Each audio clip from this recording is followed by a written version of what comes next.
మహిళలను ఆర్థికంగా బలోపేతం చేయడమే ఇఫ్కో లక్ష్యం. అనకాపల్లి జిల్లా నర్సీపట్నం నియోజకవర్గం నర్సీపట్నం మున్సిపాలిటీ పెద్దబొడ్డేపల్లిలో ఉన్న ఇఫ్కో ఆధ్వర్యంలో రైతు సమగ్ర సహకార సంస్థ ద్వారా రైతులను ఆర్థికంగా బలోపేతం చేయడమే లక్ష్యంగా తమ సంస్థ పనిచేస్తుందని అనకాపల్లి జిల్లా ప్రాజెక్ట్ ఆఫీసర్ ఎం వెంకట్ తెలియజేశారు.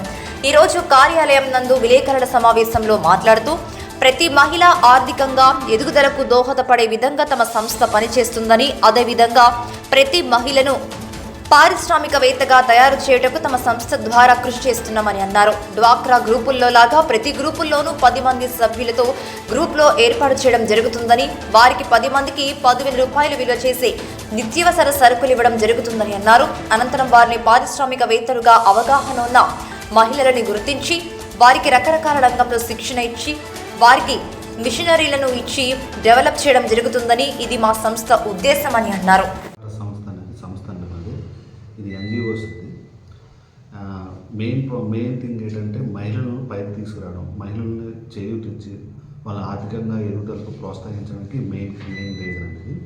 అండ్ నెక్స్ట్ ఏంటంటే స్టార్టింగ్లో మైక్రో లెర్నింగ్స్, మైక్రో కిట్స్ అనేది ఇస్తాం మేము. అది ఎలా అంటే ఏది కూడా వస్తువు రూపంలో ఇస్తాం, కానీ సో అమౌంట్ రూపంలో ఏది కూడా మేము ఓన్లీ వస్తువు రూపంలోనే ఇస్తాం. అట్లా స్టార్టింగ్లో నిత్యావసర సరుకులు పంపిణీ చేస్తాం. ఒక గ్రూప్కి 10 మంది సభ్యులు ఉంటారు. ఆ గ్రూప్కి 10,000 రూపాయలు సరిపడే నిత్యావసర సరుకులు ఇస్తాము. వారానికి 4 దఫాలు చొప్పున వాళ్ళ ద్వారా మేము కట్టించుకుంటాం. 250 రూపాయలు చొప్పున ఒక గ్రూప్కి ఇస్తాము. సో ఇది ఏంటంటే ఫస్ట్ స్టార్టింగ్లో వీళ్ళు ఎలా కడుతున్నారో చూసి ఒక 6 మంత్స్ వాళ్ళతో జర్నీ చేసి ఆ తర్వాత వాళ్ళకి ఏమన్నా ఇవ్వడం అనేది జరుగుతుంది. వాళ్ళ మెయిన్ ప్రధాన రీజన్ ఏంటంటే వాళ్ళ మహిళలను ఆర్థికంగా ఎదుగుదల ఇచ్చి వాళ్ళ థర్డ్ పార్టీగా ఉండి వాళ్ళకి ఎదుగుదలకు ప్రోత్సహిస్తూ కనీసం వాళ్ళ కాళ్ళ మీద బతికేటట్టుగా మేము చేయడమే ప్రధాన లక్ష్యం. వాళ్ళకి చేయూతనిచ్చి వాళ్ళకి ట్రైనింగ్స్ ఇచ్చి, మా ఎంఈస్ ఉంటారు మండలంలో, వాళ్ళ ఎంఈ వాళ్ళకి ట్రైనింగ్లు ఇచ్చి ముందు ప్రధాన అయింది.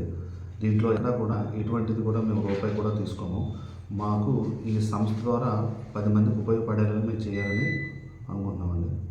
అలాగే మనం యూనిట్లు ఇస్తామండి. యూనిట్లు ఇచ్చి వాళ్ళ ఆర్థికంగా ఎదుగుదలకి ప్రోత్సహిస్తామండి.